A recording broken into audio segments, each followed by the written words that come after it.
Nandito po tayo sa Kimmansir Beach, known as Makakutubot Beach. So parte siya ng Santa Praxedes, Cagayan, sa northwestern part of the province.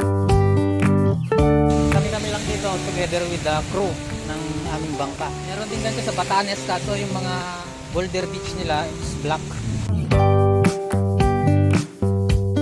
So may katulad dito sa Kimmansir, talagang puting-puti. Kung makikita nyo, ito yung nagpapaganda sa beach eh, kulay white eh. Mga isang oras siguro yung biniyahe namin. So ayan, diba, napakaganda.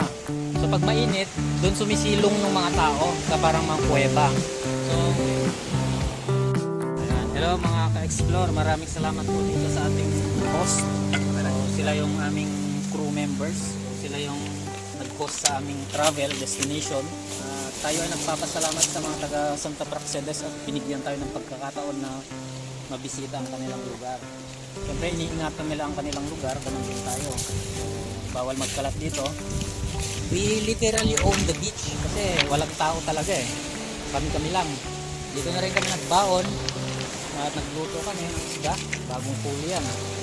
Hindi ko akalain na maganda pala ang Santa Praxedes kasi kung titignan mo naman kasi sa bayan nila, parang walang gaanong mga establishmento, pero pagdating sa natural resources pala, naku, napakaganda, parang Palawan, White Beach.